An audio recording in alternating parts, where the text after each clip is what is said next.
একটা মানুষ তখনই পাথরে পরিণত হয় যখন সে অনেকগুলো কষ্ট মনের ভিতরে লালন করে অনেক দিন ধরে। আসসালামু আলাইকুম, সবাই কেমন আছেন? আল্লাহর রহমতে আমিও ভালো আছি। আমি সুমি, রাজশাহী জেলার ছোট্ট একটি গ্রাম থেকে বলছি। রুহি লাইফস্টাইল চ্যানেলে আপনাদের সবাইকে স্বাগতম ও অভিনন্দন এবং আমার মন ভরা ভালোবাসা রইল। আশা রাখি সবাই ভালো আছেন, সুস্থ আছেন। আল্লাহর রহমতে আমরাও ভালো আছি। তো সকালবেলা ঘুম থেকে উঠে দেখি আমার শাশুড়ি মা খুদের খিচড়ি বানিয়েছে। খিচড়িগুলো এত পরিমাণে ভালো লাগলো খেতে, মানে যা বলার বাইরে, এত পরিমাণে স্বাদ হয়েছে। এভাবে খিচড়ি রান্না করে আপনারা খেয়ে দেখতে পারেন। খুদের চালের খিচড়ি কিন্তু অনেক মজা, আলহামদুলিল্লাহ। আর এখানে দেখছেন এক থোকা খেজুর। এই খেজুরগুলো কিন্তু পাকা, কিন্তু তেমন একটা পাকেনি। একটু এই বাদাটা যদি রেখে দিই তবে পেকে যাবে। আর এই খেজুরটা আমাদের বাড়ির গাছেরই খেজুর। তো আপনারা হয়তো বা ভুলে যান, আর আমার ভিডিওতে ভিউ যতটা আসে, লাইক আর কমেন্ট কিন্তু ততটা আসে না। তো আপনাদের কাছে অনুরোধ রইল, স্কিপ না করে পুরো ভিডিওটা সঙ্গে থাকবেন। আশা করি আমার ভিডিওগুলো দেখতে দেখতে আপনাদের অনেক ভালো লাগবে। তো যদি ভালো না লাগে তাহলে একটা করে লাইক দিয়ে আমার ভিডিওটা দেখা শুরু করবেন। তো আমার মেয়ে তার নানুর বাসা থেকে আসার পরে আমার মেয়ের চুলগুলো মানে ন্যাড়া করে দেওয়া হয়েছে। দেখুন চুলগুলো ন্যাড়া করে আমার মেয়েকে কেমন লাগছে। তো আমার মেয়েটা চুল ন্যাড়া করতেই চায় না একদম। সে অনেকভাবে বলছে যে কেন আমার চুলগুলো কাটলো। এইভাবে যতবার দেখা হচ্ছে ততবারই বলছে আমার চুলগুলো কেন কাটছে। তো যাই হোক, একটু আপনাদেরকে দেখিয়ে দিলাম। মাশাল্লাহ, আমার মেয়ের মাথার চুল কিন্তু মাশাল্লাহ অনেক সুন্দর, অনেক সফট। কিন্তু এত গরমে ছোট বাচ্চা তো অসুস্থ হয়ে পড়বে, এই জন্য চুলগুলো ন্যাড়া করে দেওয়া হয়েছে। আর এদিকে অনেকগুলো কাপড় চোপড় খেঁচে দিয়েছিলাম, তো ওই কাপড়গুলো এখন রোদে শুকাতে দিব। তো এদিকে আমার শাশুড়ি মা মরিচ শুকাতে দিয়েছে। এইগুলো আমাদের মরিচগুলো এখনও শেষ হয়নি, এইগুলো শেষ চালানের মরিচ। আর ওখানে দেখেন ওইগুলো তিল। তো আলহামদুলিল্লাহ, এই যে এই শাকগুলো আমাদের বাড়ির আশপাশ থেকে তুলেছে। আর আমাদের বাড়ির সামনে এত পরিমাণ বন্যার পানি জমা হয়েছে যে জমিতে নেমে শাক তোলা যাবে না। তো বাড়ির চারপাশে আনাচে কানাচে এই শাকগুলো অনেক মজা খেতে, হেলেঞ্চার শাকগুলো। তো এই যে এখানে বালতিতে ভালোভাবে ধুয়ে নিব। আর এখানে মাংস, মাছ এগুলো ভিজিয়ে রাখছি, এগুলো রান্না করার জন্য বের করেছি। তো এখানে মাথার মাংস, পায়ের মাংস আর একটু ভালো মাংস ছিল, তো সব একত্র করে রান্না করব। তাই জন্য সবগুলো নিয়ে এই যে হাতে মাখিয়ে নিচ্ছি। আর হাতে মাখানো তরকারির স্বাদটা তো অন্যরকম স্বাদ, আপনারা যারা জানেন। আর বিশেষ করে এই যে যেগুলো কোরবানির মাংস, সেগুলো তো অনেক স্বাদ। তো আলহামদুলিল্লাহ, আমাদের কোরবানির মাংস ফ্রিজে বেশি দিন থাকে না, এই 10 থেকে 12 দিন কি 15 দিন এরকমই থাকে। তো আমাদের মাংস কিন্তু শেষ। এইগুলা ছিল শুধুমাত্র মাথার, পায়ের, এইগুলা যেগুলা খাওয়ার মতো হয়নি, এগুলোই ছিল। তো আলহামদুলিল্লাহ, এই যে এখানে বসিয়ে দিলাম। এখন বাজে প্রায় 11:30টার মতো। তো শাকগুলো রান্না করে নিয়ে এখন অন্য তরকারি দিব। তো ওই পাশে মাংসের তরকারিগুলো দিয়েছি, আর এই পাশে চুলাতে এখন রান্না করে নিচ্ছি। তো এখানে আমরা কিন্তু তরকারিতে পেঁয়াজ ফোড়ন দিই, জিরা দিয়ে পেঁয়াজ বেরেস্তা করে, ওই পেঁয়াজের বেরেস্তাটা তরকারিতে দিলে আমাদের কাছে আলাদা একটা ভালো লাগে।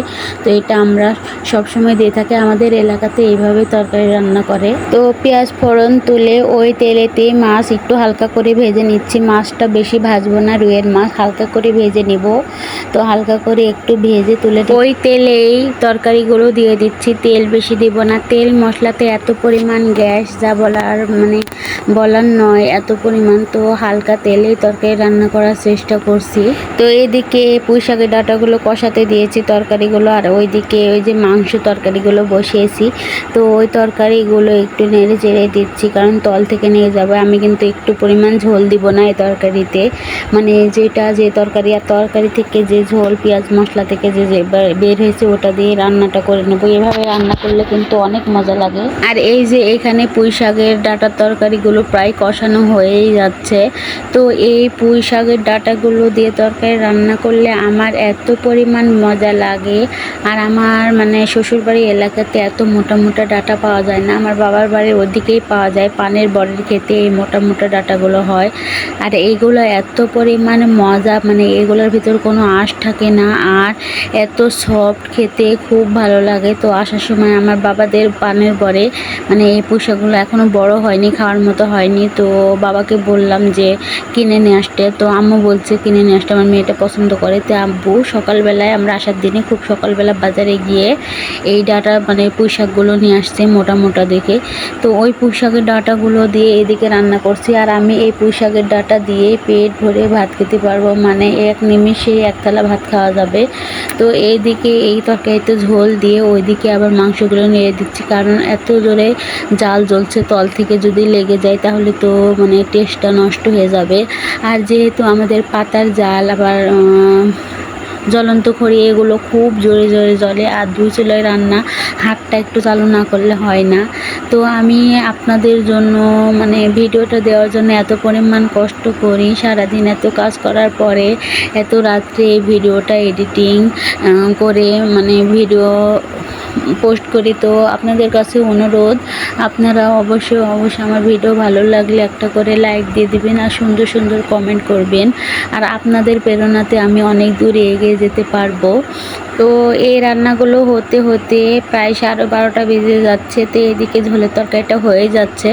তো ভাবলাম যে এখন ভাতটা বসিয়ে দিই ওই চুলাতে। তো ভাতটা বসিয়ে দিলাম, আর এই যে মাংস তরকারিগুলো কষানো হয়েছে, ভালোভাবেই কষানো হয়েছে। তো মাংস তরকারিগুলো নামিয়ে ভাতেরটা বসাই দিলাম, যে ভাতটা হয়ে গেলে আবার এটা চুলার উপরে বসিয়ে দেবে, তাও আপাতত মানে খেতে পারবে খুব তাড়াতাড়ি। তো এদিকে এটা নামিয়ে রেখে ওইদিকে ভাত বসিয়ে দিলাম, যেন খাবারটা আগে রেডি হয়, কারণ ভাতটাই তো মেন, ভাতটা না হলে তরকারি যতই হোক খাবে কি দিয়ে। তো এদিকে এইভাবে করে আগুন দিতে দিতে রান্নাটা যেন কমপ্লিট করতে পারি, এই জন্য এইভাবে দিয়ে দিলাম। তো এই যে এইগুলো তিলের গাছ, এগুলো এত সুন্দর হয়ে জ্বলে, মানে চুলাতে দিলে অনেক সুন্দর হয়ে জ্বলে, আর অল্প সময়ের ভিতর হয়ে যায়। তো এই যে পেঁয়াজ ফোড়নগুলো পিষে এখন এখানে দিয়ে দেবো।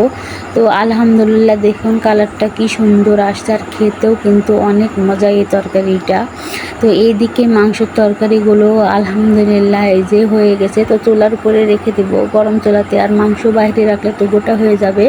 তো চুলাতে রেখে এখন ঢেকে রাখবো, খাওয়ার সময় খাবো। তো আলহামদুলিল্লাহ গোসল করে আমার মেয়েকে খাওয়ালাম, সবার খাওয়া হয়ে গেছে। তো আমার মেয়েকে খাইয়ে দিয়ে মেয়েটাকে একটু শুইয়ে একটু মেয়েটাকে সময় দিয়ে তারপরে এই যে 3টা বাজে এখন, এই সময় আমি আবার খাচ্ছি।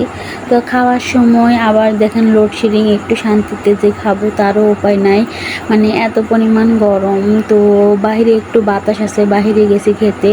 তো বাইরে অনেক মানুষ দেখে আবার বাড়ির মধ্যে চলে আসলাম। মানুষের সামনে যাই হোক খেতে মানে খুব খারাপ লাগে, আর একা একা ওইভাবে বসে। তো আবার ঘরে আসলাম, এসে টেবিল ফ্যানটা দিয়ে এখানে খাচ্ছি, আর আমার মেয়েটা আমার পাশে থেকে একটু আমার সাথে গল্প করছে। আর আমার মেয়েটা তো মানে এত পরিমাণ গল্প করতে পারে। তো বিকালবেলা একটু এদিক ওদিকে সময় দিলাম, দেওয়ার পরে সন্ধ্যাবেলা ওই নিহারিগুলো দিয়ে রুটি খাওয়া যাবে, এই জন্য আমি আর আমার শাশুড়ি মা দুজনে মিলে রুটিগুলো করছি। তো এই যে গমের আটার রুটিগুলো তো আমি একটু বেলে দিব, আর আমার শাশুড়ি মা সেঁকে নেবে। তো এই যে গল্প করছি, আর আমি বলছি আমি রুটিগুলো খুবই পাতলা পাতলা করে বেলে দিয়ে, আর আপনি খুব তাড়াতাড়ি এগুলো করে নেন। তো এই যে আলহামদুলিল্লাহ রুটিগুলো কিন্তু খুব সুন্দর হচ্ছে, আর ফুলছেও খুব সুন্দরভাবে। তো এদিকে এই রুটিগুলো করা শেষে আমি খাওয়া দাওয়া করে নিয়েছি অফ ক্যামেরায়। তো এখানে আমার হাজব্যান্ড কোম্পানি থেকে গিফট পাইছি। তো এটা কি, এই জন্য আমার মেয়েটা দেখুন টানাটানি করে ছিঁড়ছে, এগুলো কি তাই জন্য।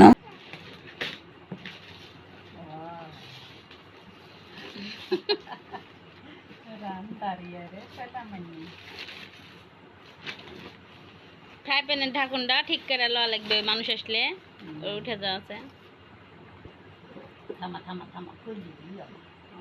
ডিম ভাজা,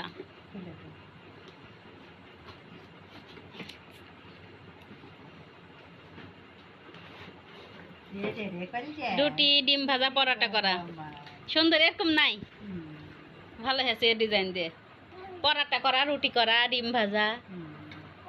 তাহলে এটা ইয়ে ছিল তো দেওয়া হবে, কারেন্টে তো দেওয়া হবে। সুন্দর।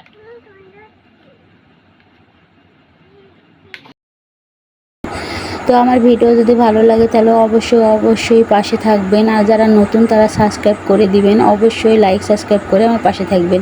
আল্লাহ হাফেজ, সবাইকে ভালো থাকবেন, সুস্থ থাকবেন।